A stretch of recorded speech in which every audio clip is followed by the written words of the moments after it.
play eye to eye. Stats on the board, heat in the booth, fast takes, deep dives, searching for truth. From the court to the field, it's precision we bring. With a mic and a metric, we dissect everything. Analytics, this, where the game gets real. Feel the data, hear the steel. Crunching numbers, calling plays. Running hot takes every day. Okay. It's starting up a little bit.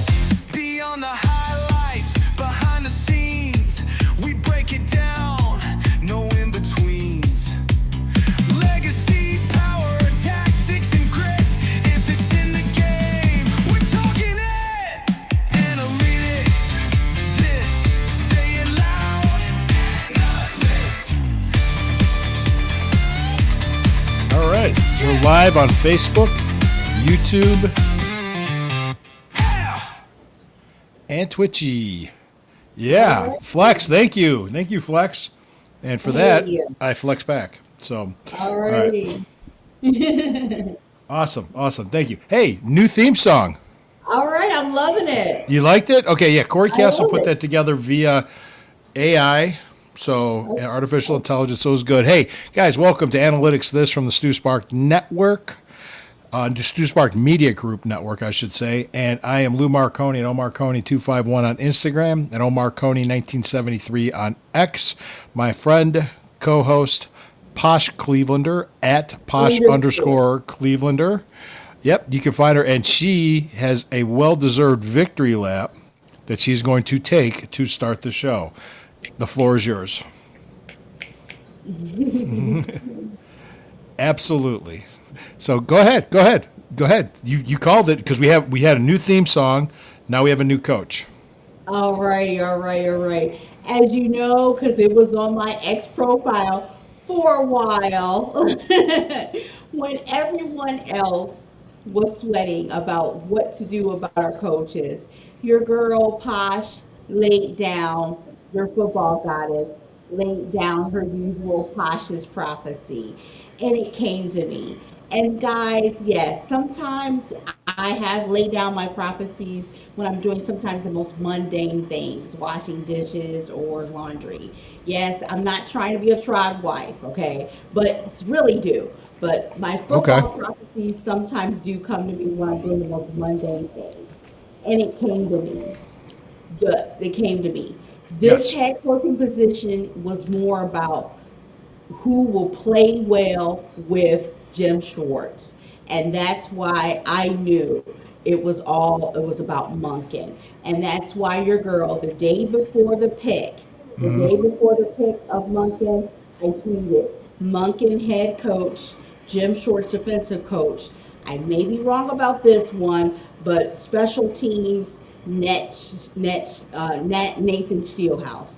That one's still to be known because today it was discovered that Bubba has been going to the Rams, which Browns fans are scratching their head about that one. But your girl once again has had another Posh prophecy. As you know, I am the one that predicted OBJ to the Ravens. I tweeted that several days before it happened, and I predicted Brock Purdy to the 49ers the morning of the last day of his draft, too. And he was, as you know, he's Mr. Irrelevant. So trust your girl, Posh_Clevelander. May not know the X's and O's. I depend on you guys sometime for that, and I'm learning that too. But I do know a little something about football. Awesome. Much appreciated. Thank you. I will say this. I was surprised a little bit. Be honest, I wasn't expecting Monken. I was thinking it was going to be Schwartz or Shieldhouse. But at first I was kind of like, what does this mean? Where did they come to on this? And my initial thoughts was the Browns aren't in rebuild mode. This isn't a rebuild. This guy's going to be 60 years old next week. They gave him a 5-year contract. So they're not looking at bringing in this young guy to develop this team from the ground up. They're thinking they get the offense right, this team can contend. That's the thought. That's the thought. So they brought in the guy to make the offense right, to get the offense on the right track. They want to keep Schwartz. Schwartz, I heard, left the building. I don't think he threw a temper tantrum and made some. I think he got overblown a little bit, but I think he cleaned out his office and left. And for all intents and purposes, he took his ball and went home. So kind of unprofessional to do that, but I think they're letting him cool off. They're letting things cool off for now, and I think they're going to come back to him.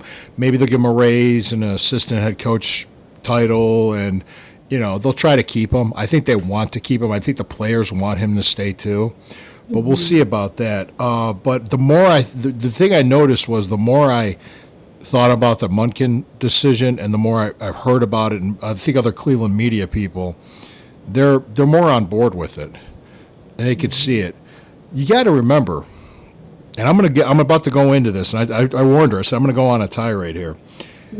People had this preconceived notion and this predisposition, whoever the decision was going to be, oh, it's the Browns being the Browns. Oh, they suck. Oh, it's terrible. Oh, we're sorry. We're never going to. Todd Monken has 6 years offensive coordinator experience at a high level. Play calling for the Baltimore Ravens for the last 3 seasons, and 3 seasons before that, 2 national championship teams at the University of Georgia. The year before that, he was the Browns offensive coordinator, but he wasn't calling plays under Freddie Kitchens. And before that, I think he was with Jameis Winston in Tampa, if I'm not mistaken. Heard a lot of glowing, positive things from him from people around the league. I think it was a very well-respected hire. Okay? Yeah. That being said, let's go back to the media coverage before this even came out. And I'm talking about not just in the media, but I'm talking about podcasters, everybody trying to get their hot takes, including Emmanuel Acho, who said the dumbest goddamn thing I've heard in a long time. Let's start from this. Let me see. Flex. Yeah, the more I hear about it, the more I like him too. Yeah, I'm cool with it. I'm cool with the hire. But before I even get started, and thanks for bringing me there, Flex. G. Bush made a great point last Saturday, and Garrett Bush on the Barbershop, and I'm a fan of his work, and I've had some interactions with him online, and it's been positive. It's been good. And I said this, he said this, and I agree with him. I'm a Browns fan. I'm a Cleveland Browns fan. Whoever the coach is, whoever the quarterback is, whoever the owner is, whoever the GM is, the team, I want them to succeed. As a Cleveland Browns fan, first and foremost. If I'm wrong and they succeed and they win a Super Bowl, I'm happy. Okay, if I'm wrong about who I think should be the coach, quarterback, or owner, or GM, I'm okay with it. I can live with being wrong watching my favorite team win a Super Bowl. Okay. I could do that. Can you? Okay? Because Yeah. you'd be surprised. Yeah. Some people just are done. All right. Yeah. Now, putting that aside and telling everything I've just said, there is a lot of things and a lot of revisionist history going on. Let's start, because I can go all the way back to the past 31 years, how we got screwed. But really, Haslam's not responsible for that. He's responsible when he bought the team in 2012. He bought the team in 2012. At the time, Mike Holmgren was running the team, Tom Heckert was the GM, and Pat Shurmur was the coach. At the end of that 2012 season, he cleaned house because he was the owner. He wants to do things his way, which is his prerogative. He's writing the checks. It's his team. He could do whatever the hell he wants. He owns the team. All right? That's pretty much an all NFL problem where they got rich guys making football decisions that might not make the best football decisions, okay? That's why they hire the best people to do that. Yes. Okay, so in 2013, he brought in Joe Banner and Mike Lombardi. Nobody liked those two guys. Nobody liked them. They hired Rob Chizzinski. He lasted 1 year. They fired him right away. Okay, that was a disastrous season. It didn't go well. They did a vibe hire based on the interview. They really didn't do their research or weren't that thorough, okay? After they fired him, somebody at a press conference asked Haslam if the Three Stooges were running the team. I don't know if you remember Oh my that. gosh. Okay? Which was a Bush League question to ask an I NFL want to owner. know the reporter that asked that. it was a guy at Channel 19. I can't remember his name, but they during that time, during that 2014 coach search, there was tons of stories, tons of media pressure, tons of fan pressure, with a narrative that it was toxic, dysfunctional. Nobody wanted to coach here. Nobody wanted to be here. We're never going to find anybody. They had a great candidate they could have hired after the Super Bowl, who's Dan Quinn, the defensive coordinator of the Super Bowl champion, Seattle Seahawks. Okay. Let's start there. But instead, they didn't wait. They lost patience. They had to get a guy hired because it just took too long. We got to get a guy hired. I'm not kidding. This was media pressure. I remember this. This happened. They hired Mike Pettin. Because of this net, and the fans just hated Mike Lombardi, and they hated Joe Banner. So he listened to the fans. He got rid of the two of them. Now, people are saying it was the dysfunction and everything that was happening. You could say that. There was probably other reasons, too. I wasn't there. I wasn't in the integral. But I remember the fan pressure. So they elevated Ray Farmer to be the GM. Oh, boy. Yeah, that was when Pettin lasted 2014, 2015 with Ray Farmer. That was the ever so famous, I think it was the Johnny Manziel draft. Yes. Yes. Justin Gilbert was even worse of a pick because he never played it down for us, and he had serious mental problems, which is, he needed help. He didn't need to be drafted and given millions of dollars for being drafted 7th overall. Okay, all the talent in the world, but it was just a waste. Anyway, Ray Farmer. Okay. Mike Pettin, first year went like 7-9. Second year went 3-13. Everybody was cleared out, clean house. Johnny Manziel was gone. They brought in Hugh Jackson in 2016.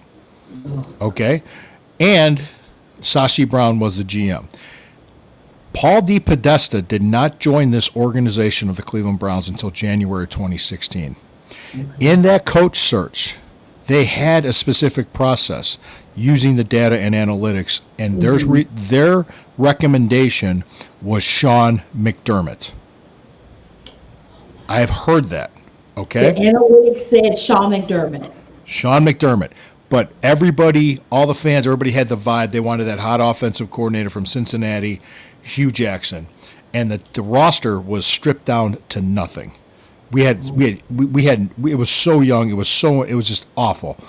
They went 1-15, then 0-16 the next 2 years.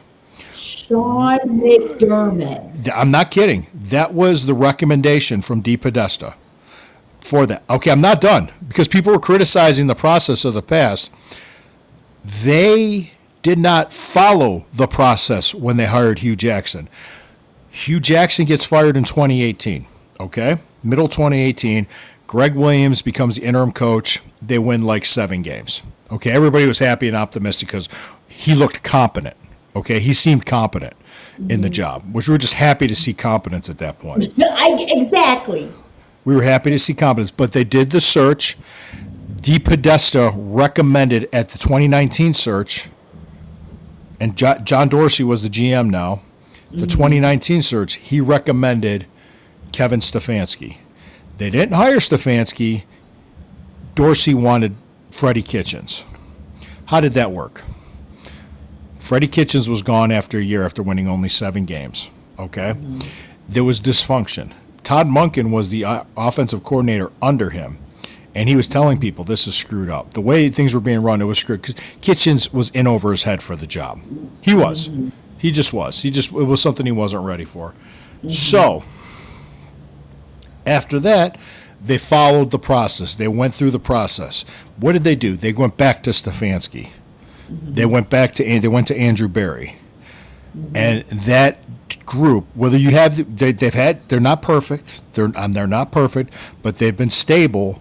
They brought 2 playoff appearances with a playoff win, and they had a winning record going into the 2024 season. The last 2 years, bad.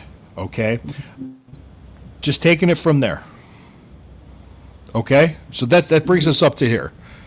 In the process. So everybody's criticizing this process. They really weren't following this process back then. until now, until recently. And the process, let me just explain it. People were criticizing how they had to write essays or answer questionnaires, where Aditi Kikabwala said they didn't have to write an essay, but they wanted a written plan. They wanted to see, what's your plan? What are you going to do? So if I'm an owner and I have a team that's worth like $1 billion and I have hundreds of millions of dollars in the roster on that field, and I'm going to hire somebody to put these guys in a position to succeed, how are you going to do it?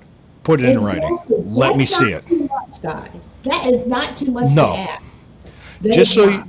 just a little quick story about me. When I applied for a position at a Fortune 500 insurance company, I'm not going to say the name, I had to take a personality test. I had to take it was like an IQ aptitude test. It was like a Wonderlic test. And I had to submit a 30, 60, 90-day transition plan along with my resume. I didn't show up with a resume and a suit and bullshitted my way through a bunch of questions and got the job. That didn't work that way. And that was to run a $5 million. It was a $5 million sales territory. Basically, it was a business. How are you going to run this business? What are you going to do? So you're going to put hundreds of millions of dollars on the field, and you're just going to give the guy we got the vibe. He feels good. We want to be excited. We want to get all. Remember how excited everybody was when Johnny Manziel was drafted? I remember Remember the day. I remember my son calling me. I was Yeah. so happy. I was so happy. These coaches literally have men's lives in their hands. You Yeah. know that? They really do. Do you remember the vibe when Jed Wills was picked because he was Pro Football Focus ranked 11th, and we drafted him 10th? Oh God. I'm just saying, the vibe at the time might not be the right decision. Could be, but you really don't know until years later. I mean, Jed Wills had a good rookie year. Second year he was hurt, and each year after that he fell off. He regressed. He got worse. So what I'm trying to explain, okay, is don't rewrite the history of this. Has Haslam made mistakes? Yes. You got it. Has all of them. Everybody, even people watching this, listening to this, all of us, we have made mistakes. 100%. Can we go back and change them? No. No. We're here. We got here. We have a coach. He's putting together his staff. He's trying to keep Jim Schwartz. We'll see what happens. Let's give this guy an actual chance. Let's come back here during the bye week and see where this team is at. Can we do that? Can we see what else we're going to do as a team? Like, we still got draft, we still got free agency. He's got to put his staff. He's got to put his staff together. We got free agency. We got the draft. We've got training camp. We've got the season to play out. Can we see before we start making videos of us eating cheese and crying because we hired Todd Monken? Oh my God. Before we go off the rails and comment because Myles Garrett posted a Popeyes employee sitting outside exhausted. You want to know what that meant to me, how I read into it? He was exhausted from you fucking people. From all this nastiness, from all this negativity, from all this crap. He's like, he can't believe it. Todd Monken is a well-respected NFL coach. Yeah, well, what took him so long to get the job? Well, you know what? Maybe the opportunities don't just come. Honestly, how would we have reacted if we would have handed the keys to the kingdom to a guy that was like I think he was like 30 years old and never called plays? Never called us. What if people don't understand, Todd was probably interviewing the Browns. He might have. That guy is saying, the words that, when I look at Todd, the reason why I arrived at Todd, and then today, the video of him walking into Berea, the words that come to my mind are sage and accountability.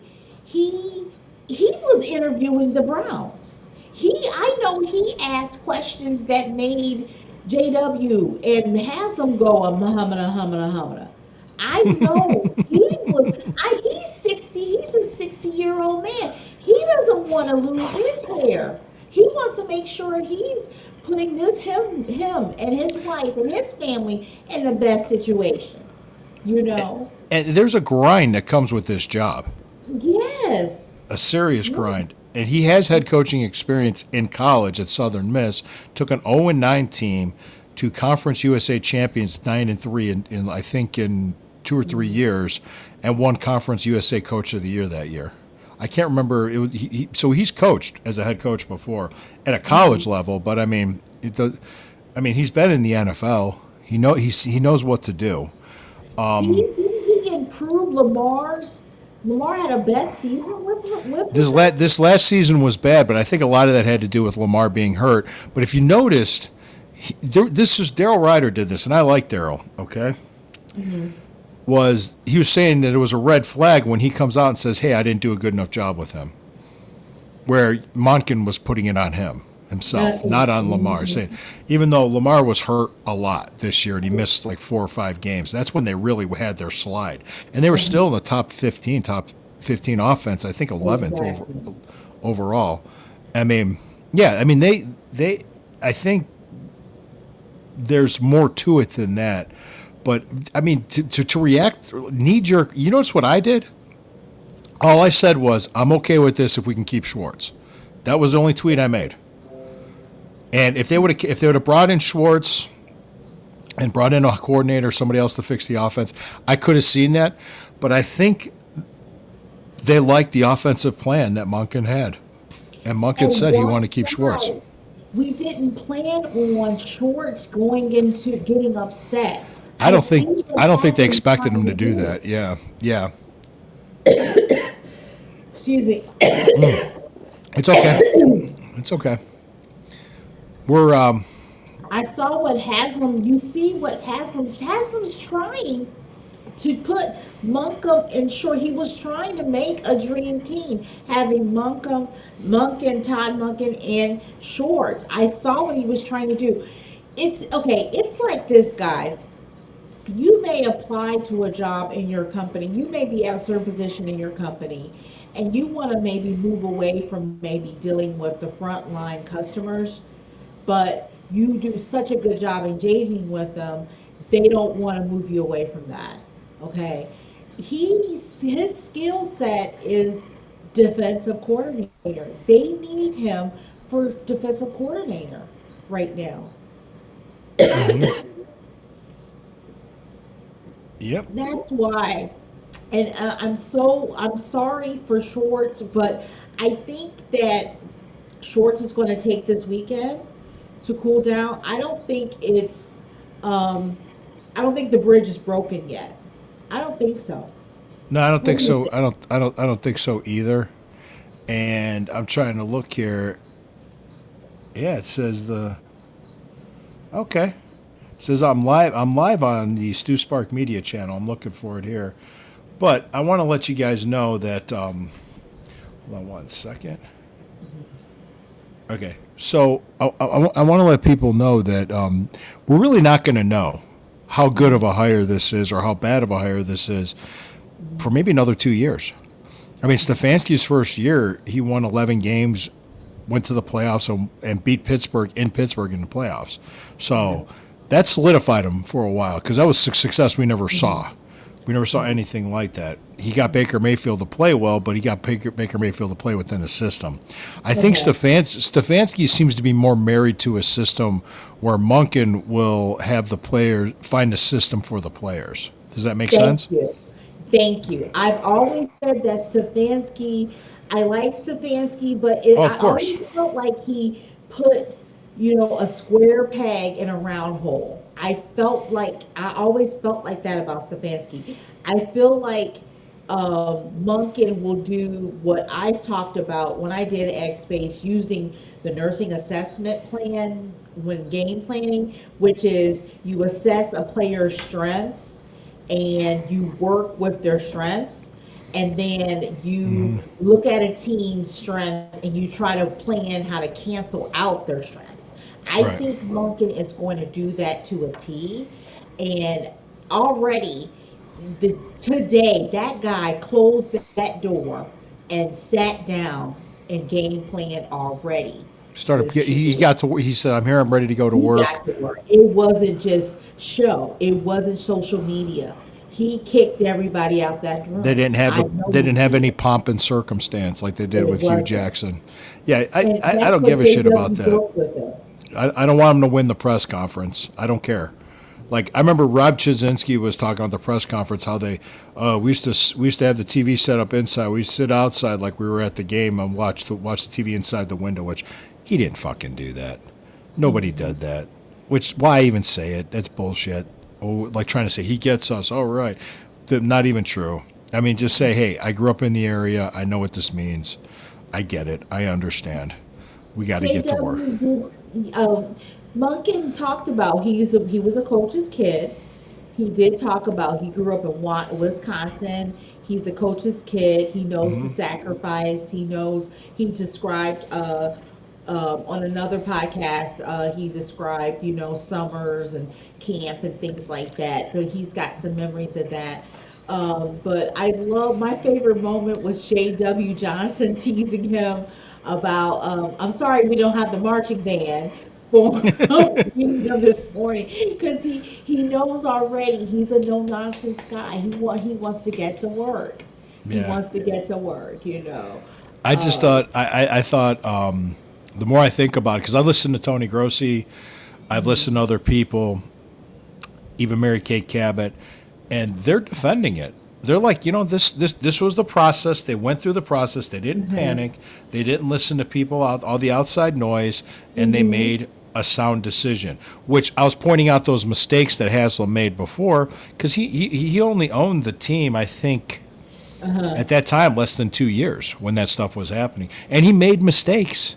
Oh, if he was sitting here, he's a guy's worth billions of dollars. I'd be like, hey, dude, But he was sitting here. He probably was admit to it. Yeah, I made mistakes. Like for instance, they're blaming analytics for the Deshaun Watson debacle, but what happened was that was more fumes. that was more of about- that was a vibe or a feel type of thing, and they basically had to write out the contract to get it done. They had to offer that. So let's talk about that too. They have an opportunity to work their way out of this because I think I sent it to you. The salary cap's going to go up from 279 million Yeah, that was exciting to hear. to 305 million. 301 to 305. I sent that to Jack Duffin. So I'm going to try to get an interview with Jack Duffin in the next couple weeks. I think I'm going to wait till after the Super Bowl because we don't have any football this weekend.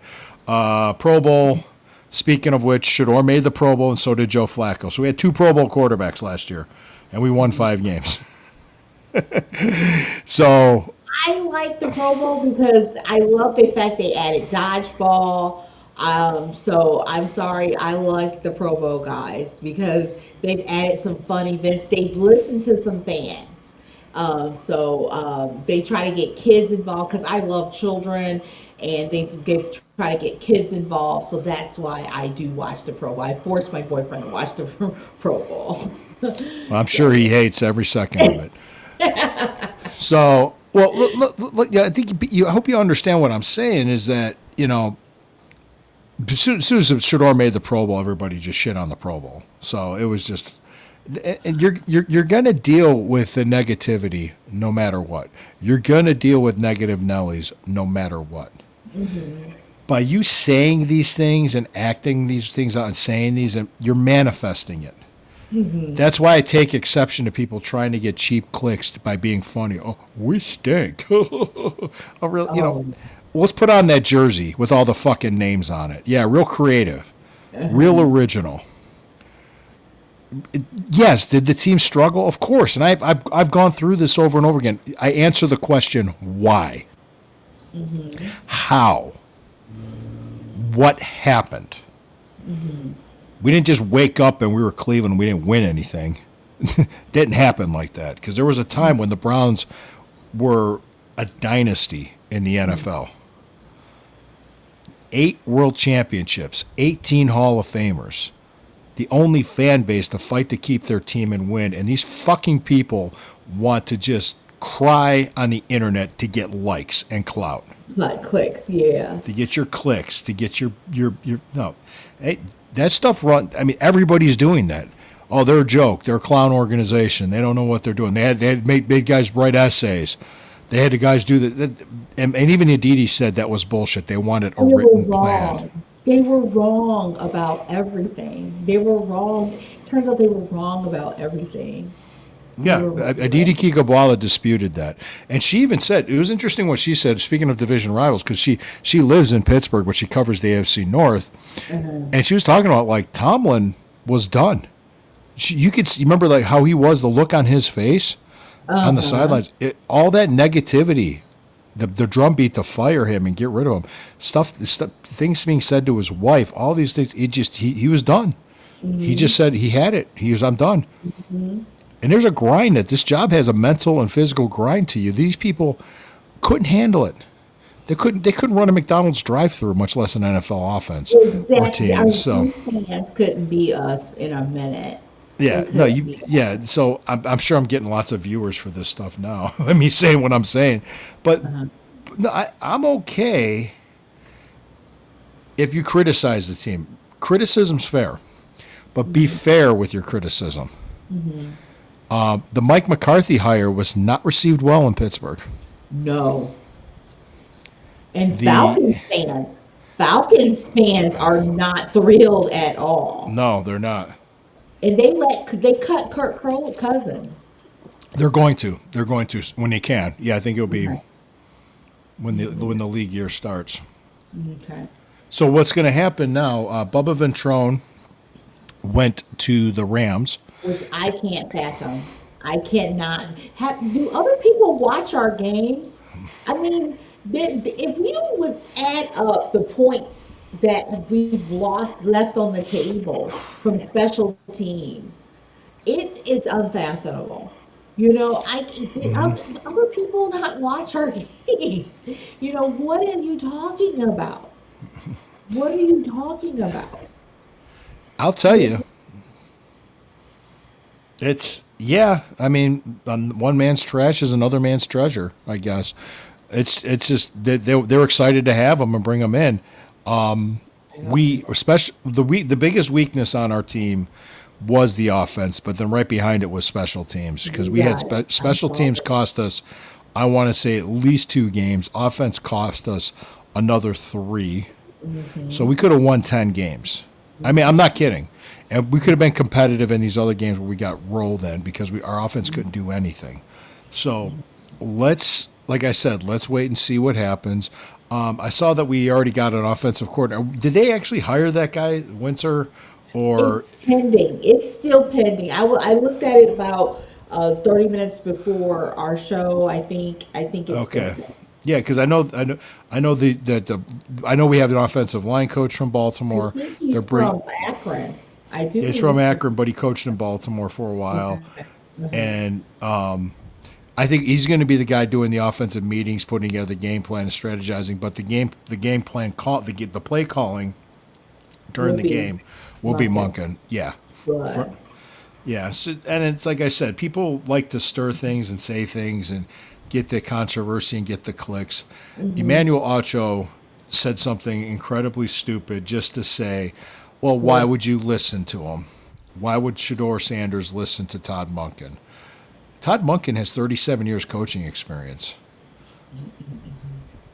He's been coaching longer than Shedeur Sanders has been alive. So why would he listen to him? That's why. So it's ridiculous for him to say that. So what do you think? I think this. What I think it was unfathomable, and I think that it's just poetic justice.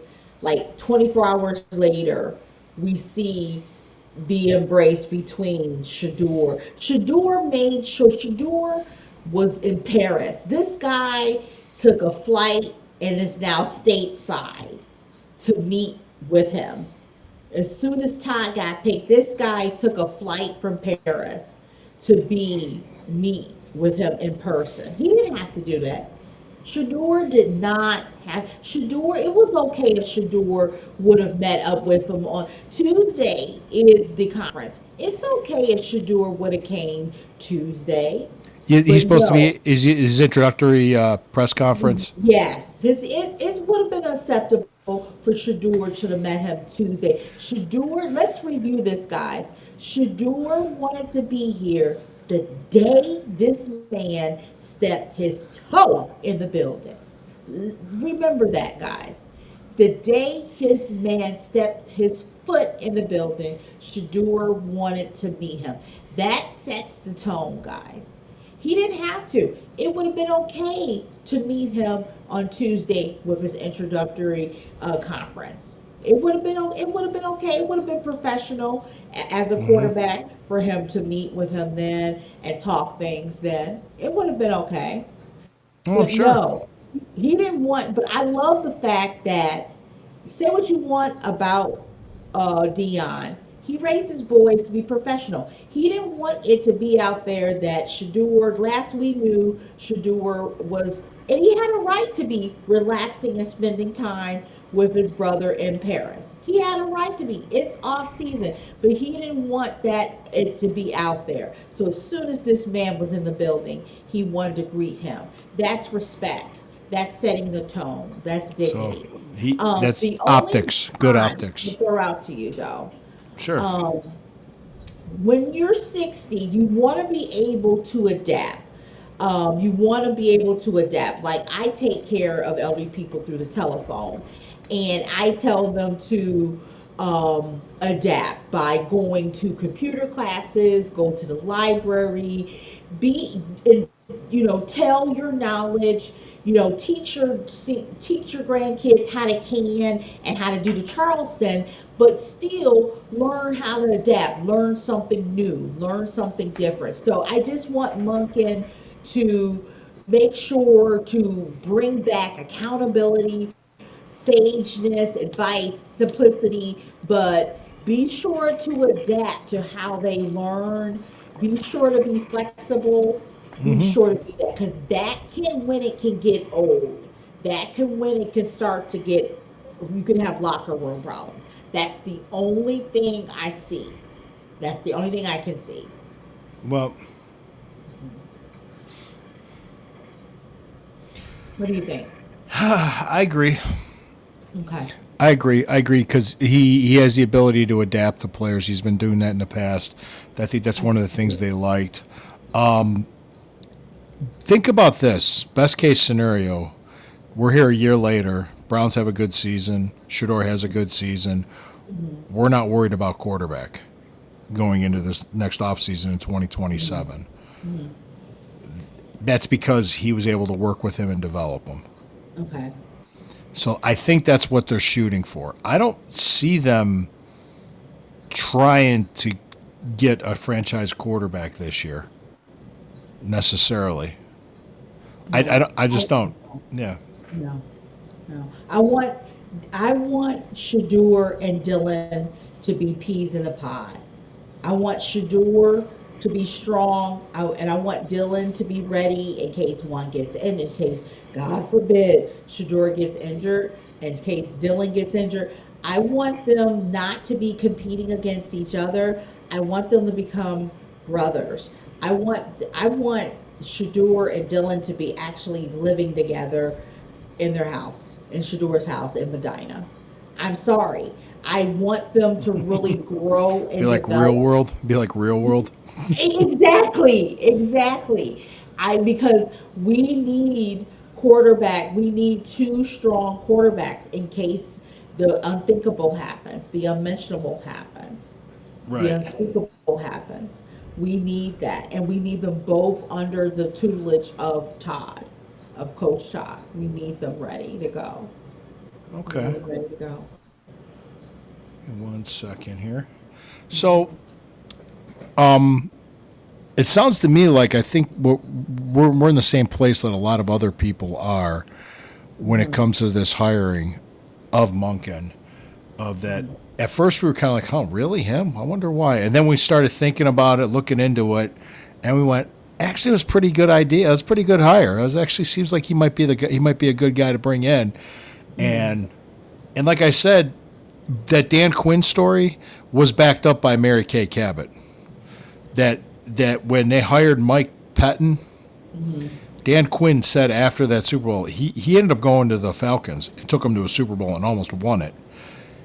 He was interested in the Browns job. He was excited to take the Browns job. So that whole narrative that nobody wants it, it's toxic, it's dysfunctional.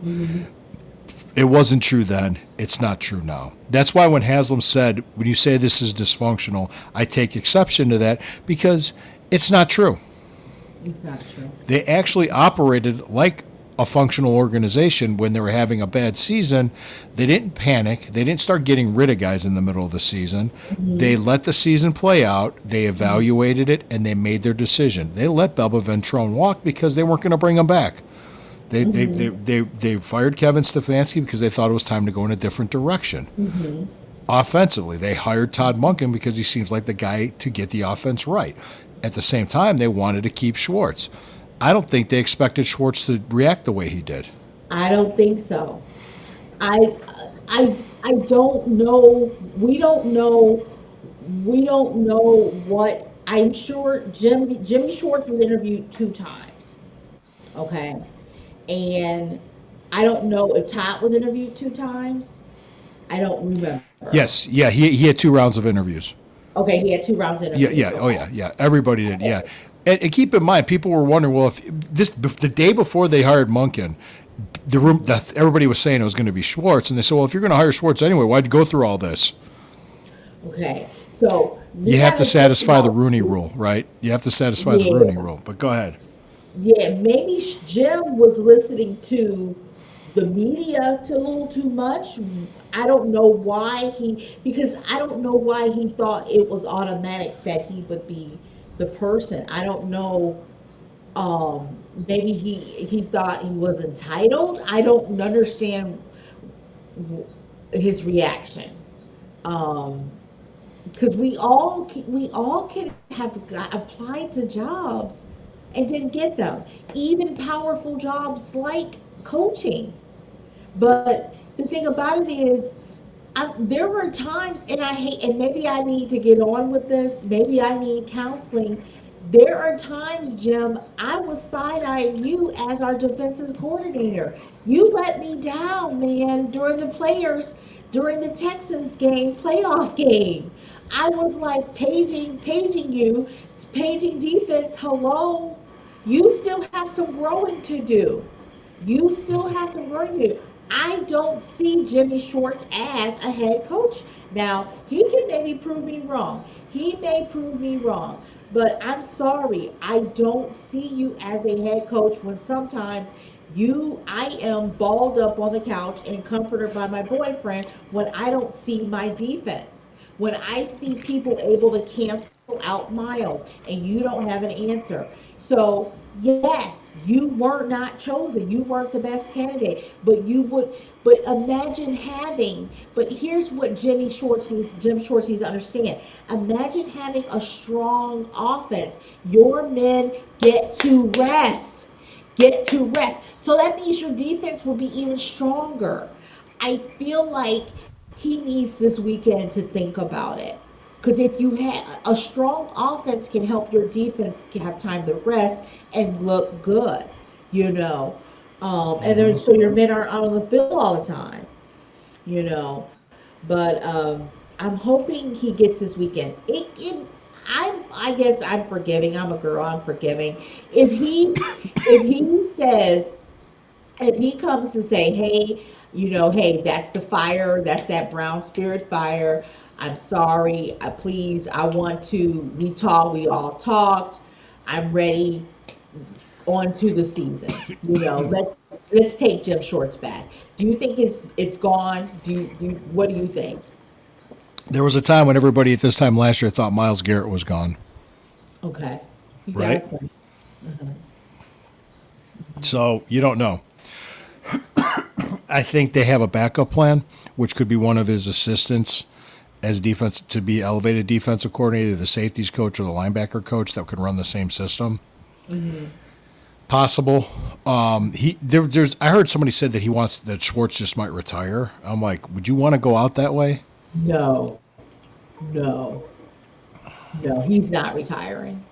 No. He's not So, retiring. but the other teams can ask for permission. I think the Raiders and the 49ers DC jobs are open. Yes. Yes. I could see the 49ers. I It, could see the 49ers. it's possible, but we'll see. I mean, I don't know. I don't know. I think they could be talking to him right now as we speak, or they could have talked to him today. I mean, all this stuff that was happening, where when Haslam sat down with the mayor of Cleveland and worked out a deal over the dome, you know, that was What even? Back up. When did that happen? This week? that happened. No. That happened months ago. Okay. But Okay. they were fighting with each other, but they were able to sit down and work it out.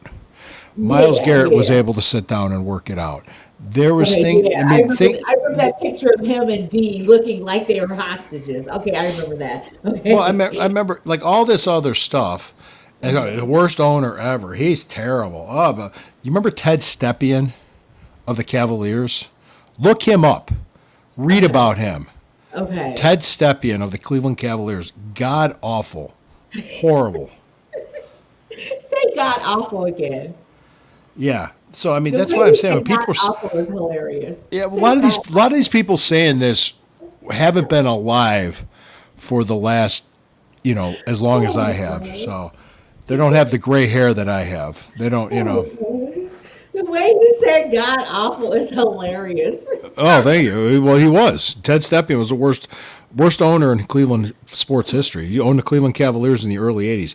They made a rule because of him called the Stepien rule about trading draft picks. We gotta make a rule.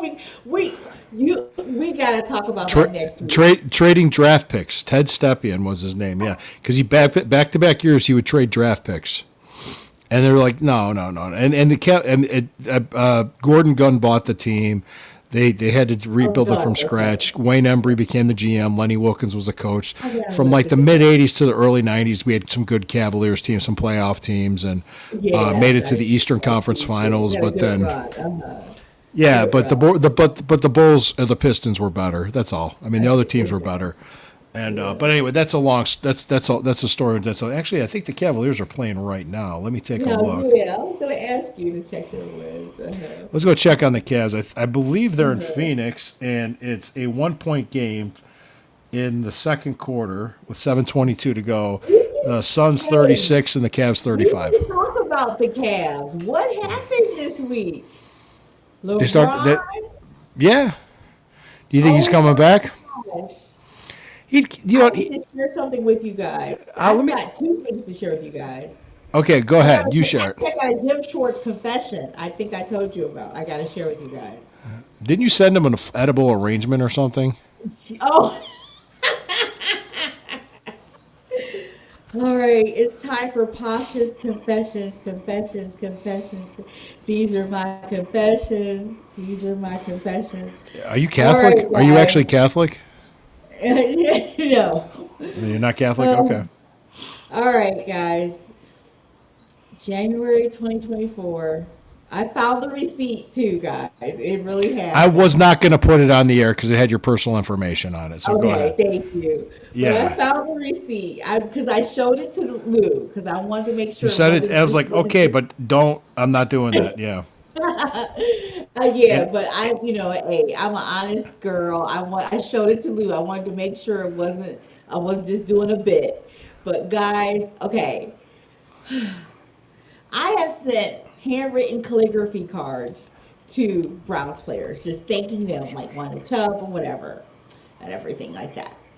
But in January 2024, at the end of the season, when there was talk of Jim Schwartz might be getting hired elsewhere, I sent an edible arrangement to the Berea office with Jim Schwartz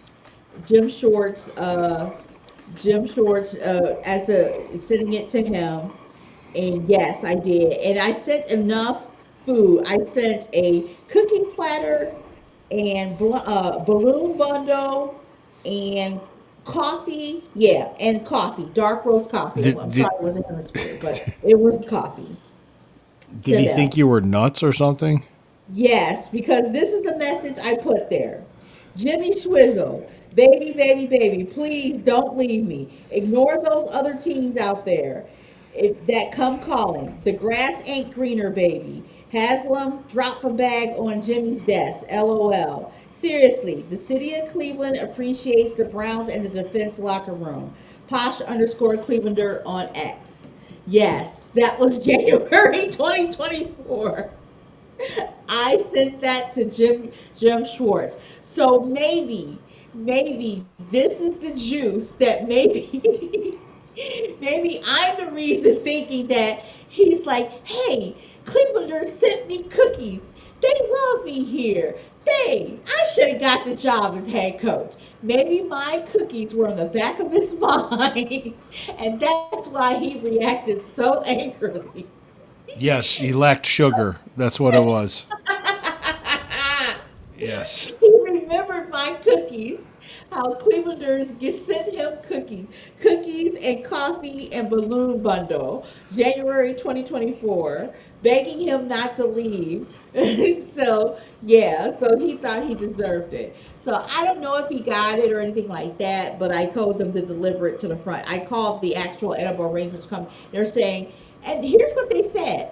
Oh yeah, we're used to delivering stuff there. Yeah, we know where to take it to the front desk. Which I wanted more details of that. That sounds juicy, but I wanted more details, of course, because I'm a curious girl. But Yeah. but yeah, I never knew if he got it or not. But hopefully he did and shared it with the other people, the other defense room.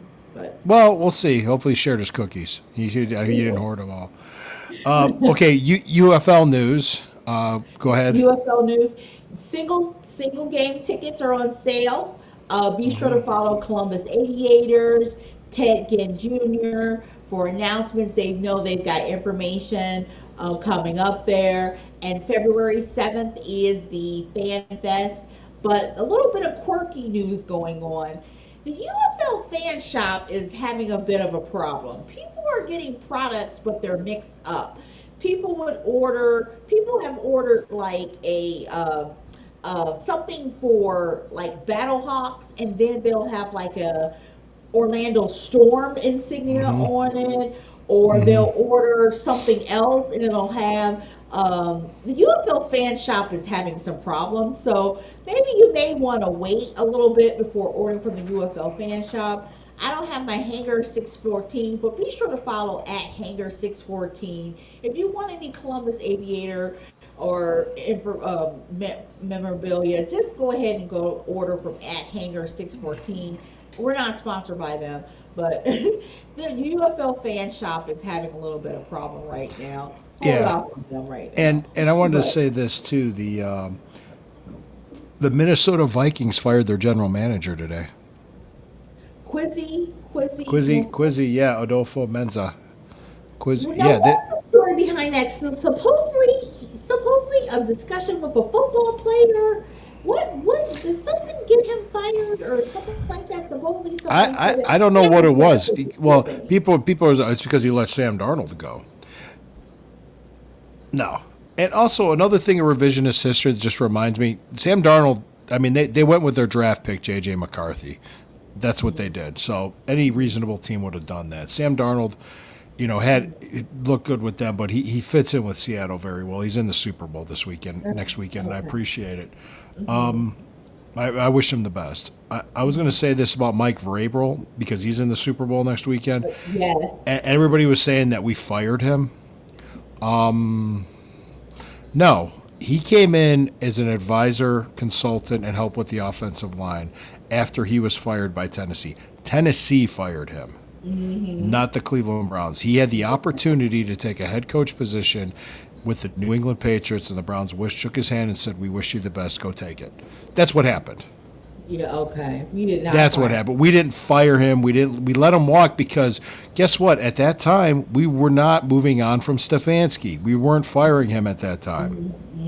A year later, the position was open. If Vrabel was available, he would have interviewed.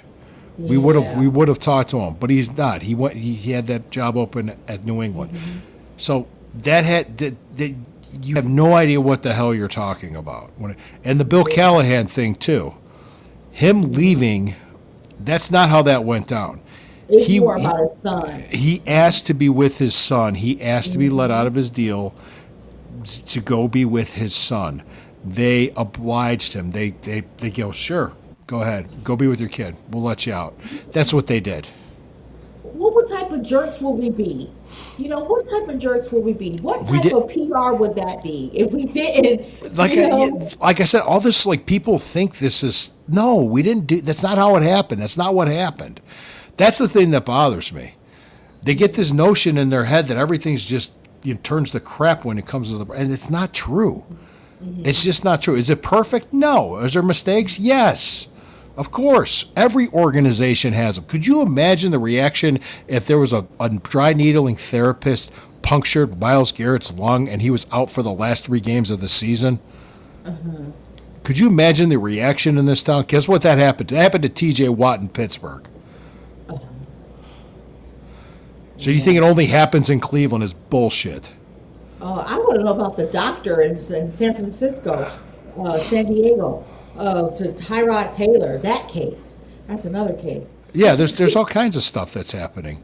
Only in Cleveland. And I hate that. Yeah. And there's like Greg Brenda tweeted something about what this today and the Browns still suck. That's what he tweeted. He's a journalist. He's a personality. He's a journalist. Fuck you, Greg. Seriously. That's your attitude? That's the attitude? You're free to say what you want. You're free to say what you want. What's that? After Todd. I think it was before Todd. It was before Todd because everybody was freaking out. We didn't have a coach yet. We don't have a coach yet. What's they waiting for? What are they doing? They took their time. They made an informed decision. I see it. I see the fact that you would hire Todd. It was more about who will play ball with Jim Schwartz. And who's going to fix the offense? Thank you. You took your time. You took your time. I now, I really applaud. I really applaud this. I really applaud this. This decision. I'm sorry Jim Schwartz reacted this way, and you can't blame. I don't blame them for. They had no idea Jim Schwartz was going to do this. They did not say. I know they did not say to Jim Schwartz, "You got the job." I know. No, they did didn't not promise say him that to anything. him. They didn't promise him anything. No. I know they did not promise him anything. But it was more, his strengths are DC. He's not ready for HC because there are times that DC, he did not rise to the occasion. And HC is ready, he did not, and HC is able to respond and adapt. And there are times he didn't adapt. The defense, I'm like, hello. Yeah. And so Haslam is thinking a good offense coordinator, a good head coach with an offensive mind will give Schwartz time.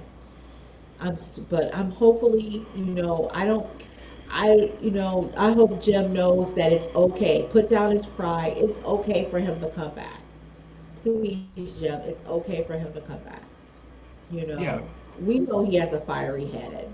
Yeah. It's just he's got that. He was an emotional reaction. So we'll see where we're at next week. There could be guys to replace him. I think they're trying to smooth it over. So let's go from there. But do you see what I'm saying? Like that? Do you understand my point of how we got here? Now people have actually calmed down and cooler heads prevailed. They're like thinking about it and they're like, yeah, it's not. Well, let's see what he does. Can we do that? Can we give it a chance at least before we start crying and, like I said, on the internet eating cheese and making TikToks? So you look like divorced women in your car crying about their own stupid decisions. I swear to God. I swear to God. But hey, guys, thank you for everything. Check out the sponsor of the show, All That Butter, www.allthatbutter.com. It's a beard butter and other health and beauty products. I'm Click not, on the link. I won't be sending any baskets to Todd just yet. No baskets to Todd yet, please. Let's let him get settled in, get to work. I'm kind of interested. Well, the last thing I want to say, if you remember when Stefanski was fired, Haslam said the next 120 days are crucial. We need to get the right head coach. We need to get free agency and the draft right, and we need to get the ship going in the right direction. The last 2 years have not been good enough, so that's why we're doing this. And they made the head coach decision. You think about it, they made an informed decision. Let's see how they handle the draft. Let's see how they handle free agency and trades.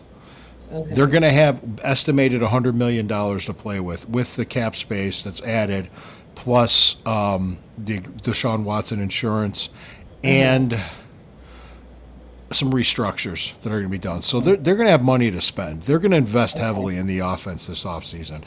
Hopefully it comes to fruition starting in September. But guys, thank you. Thank you for joining us. Hope you like the new theme song. Hope you like the new format and everything of the show. I appreciate you guys. Anything you want to add, Posh, before we take it home? Touch grass. Well, touch snow. Touch snow. No, use this football free weekend. I'm going to be going to the Battlehawks Fan Fest here in St. Louis, having some fun in Westport Social. But use this time, football free weekend, to have fun and get to know the person you're married to or significant other. But rediscover a hobby, rec center. If you're alone, rediscover a hobby, rec center. Use this football weekend. But don't worry, football is coming back March 27th. So those football withdrawals, you won't have to suffer too long. I actually go through them myself. But get outside. Thanks, Flex. Get outside, get a rec center, have some fun. Yeah, go do something productive. Go to the gym. Go to the gym. Go to the gym. You Hit guys the are gym. men. You guys are men. You guys only need to go to the gym 2 times a week, and you guys are losing weight. You guys are doing better than me.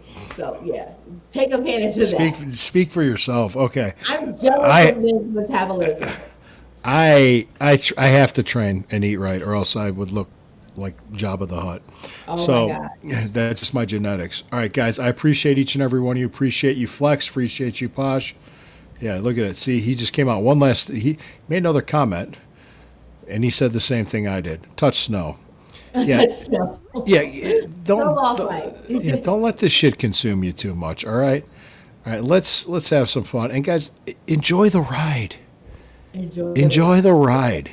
Enjoy the journey. Just enjoy yourselves. Have some fun out there. And, God, sometimes get off Twitter. That helps, too. All right. Hey, hey, Posh. I almost said Tosh. Posh, I will see you. Yeah, yes. I will see you guys next week. Thank you for joining us. Show's going well. Appreciate you. Good job, everybody. Here we go.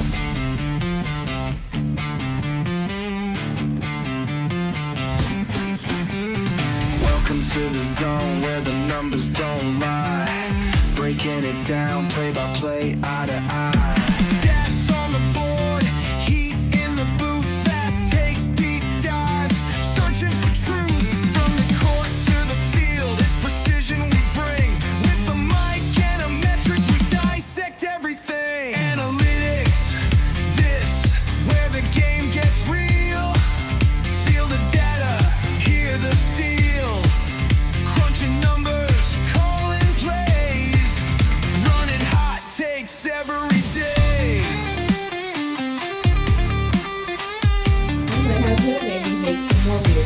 Beyond the highlights, behind the scenes, we break it down. Well, hope I wasn't too rough on people. Legacy, power, tactics, and grit. If it's in the game, we're talking it. Analytics, this, say it loud. Not this. Yeah.